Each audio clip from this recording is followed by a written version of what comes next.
मेरा first question है कि लाइक से कि मेरा जो दिल और दिमाग है इट इज़ लाइक इंटरट्वाइंड पूरा कि मुझे आईएससी बनना है। लाइक 4 अटेम्प्ट्स दे चुकी हूँ मैं ऑलरेडी, टोटल 6 अटेम्प्ट्स है। और जैसे मैंने टीचिंग भी स्टार्ट करी है एक अकेडमी में भी, वो भी फ्री ऑफ कॉस्ट ही है। मेरे जो लाइक स्टूडेंट्स हैं वो फ्री ऑफ कॉस्ट मेरे लाइक लेक्चर्स अटेंड करते हैं। बाकी जो एजुकेटर्स के हैं वो पैसे दे के मतलब अटेंड करते हैं। और मैंने लाइक यूट्यूब पे भी शुरू की है पढ़ाना यूपीएससी का ही स्टूडेंट्स को। तो मुझे लाइक ये पूछना है कि साइमल्टेनियसली मेरे को ये लाइक दोनों चीज़ें करनी चाहिए या एक ही चीज़ पे लाइक फोकस करना चाहिए ज़्यादा? देखो, अगर तो कनेक्टेड है तो करने में कोई बुराई नहीं है, बिकॉज कहते हैं ना to teach is to learn twice. तो अगर आप किसी को कुछ सिखा रहे हैं तो आप खुद भी तो सीख रहे हैं ना, तो कोशिश करो वही सिखाओ जो कि आपके भी काम आने वाला है। क्योंकि अभी आपका मेन गोल क्या है? There is a primary goal and there is a secondary goal. Primary goal is to crack it and secondary goal at this point in time is teaching. Right. तो अपने सेकेंडरी गोल को primary goal से connect कर दो, वही पढ़ाओ जो कि आपके काम आने वाला है इसको क्रैक करने के लिए। लाइक कभी कभार क्या होता है कि बर्डनसम हो जाता है कि क्योंकि एक रिस्पॉन्सिबिलिटी भी है एक टीचर की कि ये लाइक पूरा कोर्स कंप्लीट करना है, या यूट्यूब पे भी पूरा मैंने लाइक सीरीज़ वगैरह शुरू करी है एक सब्जेक्ट वाइज। तो कभी कभार बर्डन बन जाता है कि मतलब अपनी पढ़ाई के लिए टाइम नहीं मिलता। तो मतलब करना चाहिए मेरे को मतलब पूरा रेगुलरली या ब्रेक्स में? That's what I am saying, burden लेकर के मत करो। इसलिए मत करो कि वो टीचिंग करके कुछ होने वाला है, क्योंकि आप अकेले नहीं हो, बहुत लोग पढ़ा रहे हैं ऑलरेडी। हाँ, राइट। तो ऐसा नहीं है कि कोई बहुत बड़ा गैप है कि जो सिर्फ आप ही पूरा कर रहे हो। There are thousands of teachers जो ऑलरेडी पढ़ा रहे हैं और बहुत लोगों के लेक्चर्स फ्री में भी अवेलेबल हैं यूट्यूब पर। राइट। तो ऐसा नहीं है कि आप कुछ ऐसा कर रहे हो कि जो कोई और ना कर रहा हो। तो वही करो जो आपके खुद के पहले काम आने वाला है। जैसे हम किसी फ्लाइट में जा रहे होते हैं, वहाँ पे बोलते हैं ना कि साथ वाले को मास्क लगाने से पहले अपना ऑक्सीजन मास्क लगा लो, फिर अपने बच्चे को लगाना। हाँ, राइट। तो ऐसे ही पहले अपना इंश्योर कर लो कि अगर तो ये पढ़ा करके आपको एक तरह का आपका रिवीजन हो रहा है, आपकी जो क्लैरिटी है वो बढ़ रही है, तब तो ठीक है। बट अगर ये करके आप डिस्ट्रैक्ट हो रहे हो अपने मेन गोल से, तो why are you doing it? तो फिर उसको छोड़ सकते हो, उसको 2 साल बाद कर लेना। अभी कौन सी लाइफ कहीं जा रही है? राइट। अगर फुल टाइम ही करनी हो टीचिंग तो 2 साल बाद कर लेना, जस्ट इन केस अगर नहीं हुआ तो। राइट। हाँ, my next question is like किस्मत बोलते हैं कि बहुत बड़ी चीज़ है कि अगर जैसे अभी मेरा क्लियर नहीं हुआ था तो फ्रेंड्स ने भी बोल दिया कोई नहीं, किस्मत में नेक्स्ट टाइम ट्राई कर लियो। और बड़े बुजुर्ग भी कहते हैं कि कोई बात नहीं, किस्मत में नहीं होगा या भगवान को मंजूर नहीं होगा। तो ये जो सक्सेस है तो उसमें लाइक किस्मत का कितना रोल है या सिर्फ हार्डवर्क होता है? ना तो सिर्फ हार्डवर्क होता है, ना सिर्फ किस्मत होती है। पहले समझना पड़ेगा कि किस्मत होती क्या है। आप अपने लिए गोल सेट करते हो, उसके होने की प्रोबेबिलिटी x होती है। हाँ, राइट। फिर जब वो नहीं होता है तो आप बीच में इस कॉन्सेप्ट को ले आते हो जिसको किस्मत बोलते हैं। राइट फ्रॉम डे 1 आपको पता है कि इसकी होने की प्रोबेबिलिटी ये है कि इतने लोग अप्लाई करते हैं, उसमें से इतनों का होता है, इतनों का नहीं होता है। So that is absolutely clear.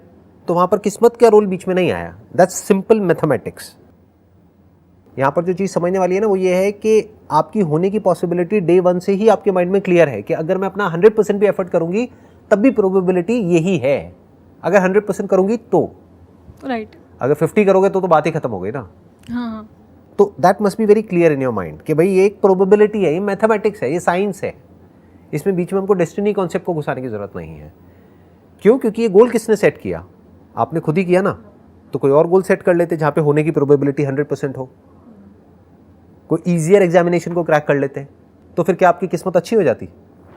अगर यहाँ किस्मत खराब है तो अगर आप किसी ऐसी रेस में भाग रहे हो जहाँ पर आपके साथ में लाखों लोग भाग रहे हैं, तो आपकी उस रेस को जीतने की प्रोबेबिलिटी जितनी कम है उतनी ही कम यहाँ पर है। तो ये तो पता है ना इसमें किस्मत का क्या रोल है। मतलब हर चीज़ में लाइक किस्मत डजंट प्ले मच रोल, मतलब नहीं करती है किस्मत। देखो कहाँ पर रोल प्ले करती है, मैं बता देता हूँ। आप कहीं पर जा रहे हो, सिंपल रोड क्रॉस कर रहे हो, जेब्रा क्रॉसिंग पर सारे ट्रैफिक रूल्स को फॉलो कर रहे हो और सामने उधर रेड लाइट है, तो कायदे से गाड़ी को रुकना चाहिए। बट कोई गाड़ी है वो बहुत तेज़ चलाता हुआ आया और आ करके एक्सीडेंट हो गया, तो इसको आप बोल सकते हो किस्मत। और you can call it coincidence कि उस पर्टिकुलर मोमेंट पे, क्योंकि अगर 1 सेकेंड पहले वो गाड़ी आती तो आप शायद इधर होते। हाँ, राइट। 1 सेकेंड बाद आती तो उधर होते। तो that is basically A coincidence कि एक पॉइंट पे जा करके वो एक्सीडेंट हो गया, वो इवेंट हो गया, दैट अकरेंस टुक प्लेस। तब आप कह सकते हो कि वो हो गया। एक्चुअल में वो इवेंट ही है, बट उसको अगर आप चाहो तो किस्मत का नाम दे सकते हो। क्यों? क्योंकि आपके साथ बुरा हुआ फिजिकली, तो आप कह सकते हो मेरी किस्मत खराब थी। बट इसको भी समझ करके कि that was not actually destiny, कि ऐसा नहीं है कि वो होना था और वो हो गया. That was just a coincidence. Next question, like मैं मतलब मेडिटेशन भी करती हूँ और लेकिन वो हर रोज़ नहीं कर पाती, लाइक बिजी शेड्यूल है. तो मुझे बस ये पूछना था कि मैं उसको एक हैबिट कैसे बनाऊँ कि सो दैट वो रोज़ मैं मेडिटेशन कर सकूँ, क्योंकि एक इस फील्ड में लाइक सिविल सर्विसेज के मेंटल प्रेशर भी बहुत है. तो मेडिटेशन कहीं ना कहीं हेल्प भी करेगा और वो अल्टीमेट गोल भी होता है कि who am I want to discover myself. आपके क्वेश्चन में दो अलग अलग चीज़ें हैं. एक तो है कि आपका जो गोल है, जो सेंटेंस को क्रैक करने का है, आपको ये लग रहा है कि मेडिटेशन उसमें हेल्प करेगा क्योंकि कहीं ना कहीं किसी ना किसी की बात आपने सुनी है कि वो इसमें हेल्प करेगा, राइट? विच मे और may not be true. Okay, that is one aspect of it. Second, आपने कहा हु एम आई हमारा अल्टीमेट गोल है. Definitely that's the ultimate goal of life. But अभी जो आपका जो करंट अभी जो गोल है अगले 2 साल तक, वो कुछ और है. वो हु एम आई को फिगर आउट करना नहीं है. वो आप बाद में भी फिगर आउट कर सकते हो. 2 साल बाद भी आराम से डीपली, जब आपके पास में टाइम होगा, मेंटल स्पेस होगा, तब इसके बारे में आप सोच सकते हो. तो अभी उस एस्पेक्ट को हम हटा देते हैं. अभी बात करते हैं meditation as a tool to enhance your productivity for the examination that you want to crack. Right. तो what is meditation? That needs to be understood. Meditation का कोई पैटर्न नहीं होता है. उसके लिए किसी हैबिट को डेवलप करने की ज़रूरत नहीं है, क्योंकि फिर तो हो गया कि आप फोर्सफुली कुछ कर रहे हो. आपके लिए मेडिटेशन का मतलब हो सकता है मे बी डांस और सिंगिंग और just walking on your terrace, या किसी ऐसी जगह पर जहाँ पर बहुत खुली स्पेस हो और आप आँख खोल करके, आँख बंद करके नहीं, आँख खोल करके वहाँ पर बैठे हुए हो और उस खुली स्पेस को देख रहे हो. ये भी हो सकता है आपके लिए मेडिटेशन. और ये भी हो सकता है कि कोई आ करके आपको बता रहा है कि आपको इतने घंटे आंख बंद करके बैठे रहना है और ये करना है, वो करना है, but you don't feel like doing it and still you are doing it. तो वो तो अननेसेसरी आप अपने लिए कॉम्प्लिकेशन पैदा कर रहे हो ना. राइट. एक तो पहले से ही आपके ऊपर प्रेशर है एक एग्जामिनेशन को क्रैक करने का, which is an immense pressure, psychologically, physically, मतलब पढ़ाई करना, ये करना, वो करना, जो भी आपका पास्ट है, यानी पिछले 4 अटेम्प्ट्स में जो फेलियर मिला है, प्लस जो सिर्फ 2 अटेम्प्ट्स रह गए हैं. तो एक तो वो प्रेशर माइंड पर, ऊपर से एक नया प्रेशर आपने अपने लिए क्रिएट कर लिया कि अब मेरे को डेली 1 घंटा बैठ करके ना मेडिटेशन करना है. This is a very very foolish approach जो ज़्यादातर लोग अडॉप्ट कर लेते हैं. क्यों? किसी और की बातों में आकर के अपना दिमाग नहीं लगाते हैं. मेडिटेशन का मतलब क्या है? कुछ भी ऐसा जिससे कि you can just let go of everything, whatever is going on here, for a few moments or for a few minutes or for a few hours. Okay, it can be like pursuing my hobby also as well. Why not? अगर आपकी जो hobby है, मान लो painting है, क्या है आपकी hobby जैसे? डांसिंग. तो अगर आपको डांस करना अच्छा लगता है, अब आपको भी अपने आप से पूछना है ज़्यादा अच्छा क्या लगता है डांस में भी, because dance in itself is a broad category ना. डांस में कौन सा dance? Classical dance, western dance, western. या राइट, हाँ, जो भी है. अब डांस करना ज़्यादा अच्छा लगता है, डांस सीखना ज़्यादा अच्छा लगता है. If you want to learn something new, तो उसको एज अ मेडिटेशन देख लो. तो अब आपको अलग से 1 घंटा निकालने की ज़रूरत नहीं है अपने दिन में. दिन में 1 घंटा आपने डांस सीखा, प्लस उसको सीखने के चक्कर में क्या हुआ, आपका पूरा कॉन्शियस माइंड वहाँ पर लग गया. तो ध्यान करना नहीं है, ध्यान देना है. आपने ध्यान दिया, कहाँ दिया? अपनी हॉबी पर दिया, डांस पर दिया. Your body, mind and soul gets connected to that one thing that you are doing, that one action that you are taking. This is meditation. अब आप ध्यान में हो, ध्यान कर नहीं रहे हो. ध्यान करना इज अ वेरी वेरी, मैं क्या बोलूँगा, ये बहुत ही बेसिक लेवल की बातें हैं. चाइल्डिश है बेसिकली ये चीज़ें.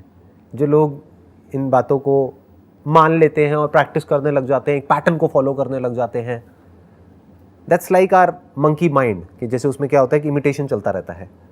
एक किसी ने कुछ बोला, एक मंकी का कोई आइडल है या उस ग्रुप का कोई लीडर है, उसने कुछ किया तो बाकी सारे बंदर भी वही कर रहे हैं, या एक हर्ड मेंटालिटी होती है.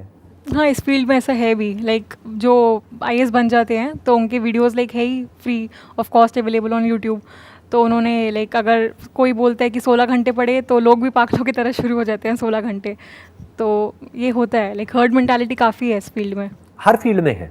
दुनिया की ऐसी कौन सी फील्ड है जहाँ पर हर्ड मेंटालिटी नहीं है? क्या आपकी फैमिली में नहीं है? क्या फ्रेंड सर्कल में नहीं है?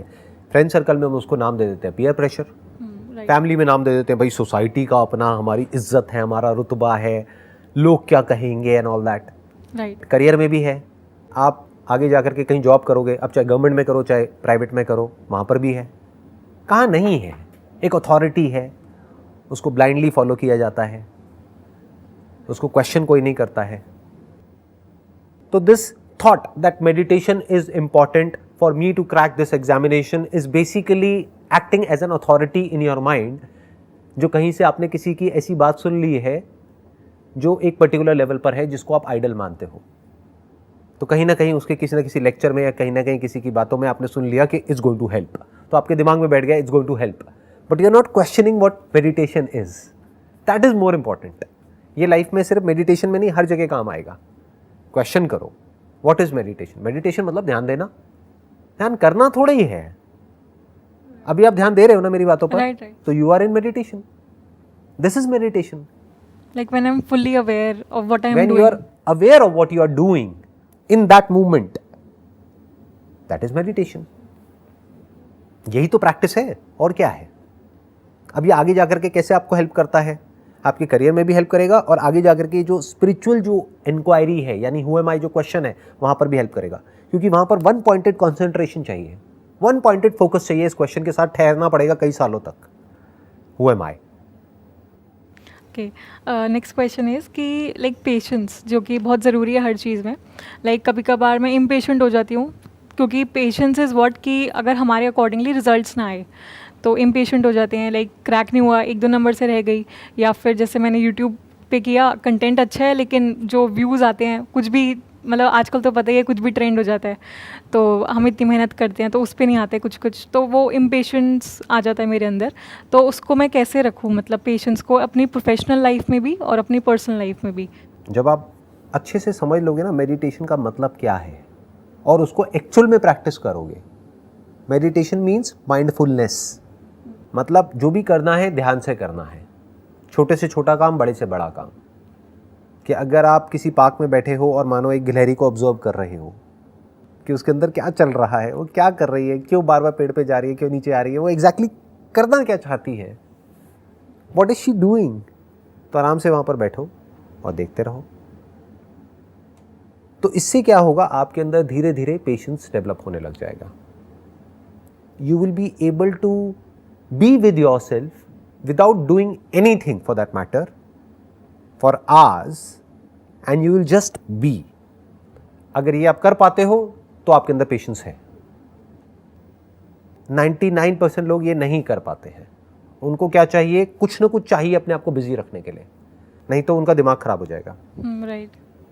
लोगों को क्या है कि उनको कुछ ना कुछ चाहिए अपनी अटेंशन को बिजी रखने के लिए। उनको कोई गैजेट चाहिए, या कोई पर्सन चाहिए, या कोई एक्टिविटी चाहिए, या कुछ ना कुछ चाहिए जो कि उनके अटेंशन को कंट्रोल कर सके।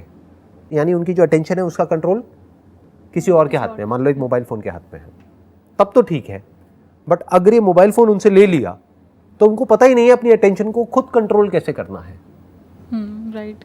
इसके लिए एक टर्म भी है जो यूज़ करी जाती है, दैट इज़ ADHD। बहुत कॉमन है आजकल। ये कहते हैं कि हर 10 बच्चों में से 3 या 4 बच्चों को ये प्रॉब्लम होती है। अलग अलग सर्वेज हुए हैं अलग अलग वर्ल्ड के अलग अलग पार्ट्स में, बट ये बहुत कॉमन है आजकल जो देखा जा रहा है। सो अब उसमें क्या हो रहा है, अपनी अटेंशन को कैसे कंट्रोल करना है वो हमें नहीं आता है। तो अब क्या होता है कि जैसे ही कुछ भी ऐसा होता है जो हमारा जो भी हैबिचुअल पैटर्न है उससे हट करके होता है, तो हमें गुस्सा आ जाता है। We get irritated, frustrated, we get angry. तो अब इस सब का सोल्यूशन क्या है कि अपने साथ कुछ टाइम स्पेंड करो, बिना किसी मोबाइल फ़ोन के, बिना किसी गैजेट के, बिना पढ़ाई के, बिना टीवी के, बिना किसी पर्सन के, बिना किसी सपोर्ट के। Just be. और जो उस मोमेंट में हो रहा है बस उसको देख लो। और ऐसा नहीं है वो ही करना है, ध्यान रखना, यहाँ पे भी एक बहुत बड़ा ट्रैप है। ऐसा नहीं है कि अगर आप ऐसे में बैठे हो तो ब्रेथ को ही देखते रहना 1 घंटे तक। अरे नहीं, अगर इसी मोमेंट की बात करी जाए, इस मोमेंट में एक्चुअल में क्या हो रहा है। मैं आपको लाइक अच्छे से एकदम अवेयर रह के सुन रही हूँ और समझ रही हूँ, और लाइक आपकी बॉडी लैंग्वेज सब कुछ लाइक ऑब्जर्व कर रही हूँ पूरा। तो मतलब पूरा ध्यान मतलब आपकी बातों पे ही है और अपने आप पे कि हाँ मतलब अच्छे से सुनूं और दिमाग में जा रही है वो बातें। उसके अलावा यहाँ पर इस मोमेंट में और क्या क्या हो रहा है। ब्रेथ चल रही है, हाँ हाँ राइट। जो भी कुछ हो रहा है उसको अगर आप स्लो मोशन में ऑब्जर्व करने लग जाओ तो आप देख रहे हो, सुन रहे हो, यहाँ पर एसी चल रहा है, उसकी हवा को आप फील कर सकते हो। राइट। ये लाइट्स हैं ऊपर, पीछे एक स्क्रीन है, ये 2 मग्स पड़े हुए हैं, इसमें हर्बल टी है। इसका जो फ्लेवर है अगर आप उसको टेस्ट करेंगे तो इसमें एक मिठास है। तो इस तरह से जब आप इस मोमेंट में जो भी कुछ होता है उसकी तरफ अवेयर हो जाते हैं, ऐसे ही लाइफ में हर मोमेंट में अवेयर हो जाते हैं, तो धीरे धीरे आप ग्रॉस से सटल की तरफ जाने लग जाते हैं। जैसे जो मैं डेली वॉक करता हूँ पार्क में, तो चलते चलते अपने आप से एक क्वेश्चन पूछ लेता हूँ कि देखता हूँ इस वक्त मैं अपने आप को अंदर अंदर क्या बोल रहा हूँ, तो आई कैन सी दैट। तो that is like observing your thoughts. तो जैसे ही देखना शुरू करते हैं अपने थॉट्स को, अब ये बहुत सटल हो गया, शुरुआत कहाँ से करनी पड़ेगी? ग्रॉस से। अभी हमको यही अवेयरनेस नहीं है कि जो मग है ये स्टील का है, इसमें चमक रहा है, इसमें हमारी जो इमेज है वो दिख रही है। कुछ बेसिक चीज़ें ही हैं जिसकी तरफ हम अवेयर नहीं हैं। तो इतनी सटल चीज़ों की तरफ हम अवेयर कैसे हो सकते हैं? इसको ना बड़े आराम से अंदर सुनना होता है। मतलब इसको बोलते हैं बहुत ही एक सटल ऑब्जर्वेशन, एक ऐसा ध्यान जो बहुत ही शार्प हो चुका है, बहुत ज़्यादा कॉन्सेंट्रेटेड है। तो आप बड़े आराम से ऑब्जर्व कर सकते हो कि अंदर एग्जैक्टली मेरे क्या चल रहा है और वो बोलने की वजह से क्या रिएक्शन ट्रिगर होता है, जिसको फीलिंग बोलते हैं, इमोशन बोलते हैं, सेंसेशन बोलते हैं। इस सब की शुरुआत होती है कुछ बोलने से, अ वर्ड, अ सेंटेंस। वो हम अपने अंदर बोलते हैं फिर बाहर बोलते हैं, लेकिन ये इतनी तेज़ी से होता है कि हमें पता ही नहीं लगता है। तो if you can observe in such a way, तब आप देख सकते हो the origin of thought, not how to control your thought और how to be positive. What is thought?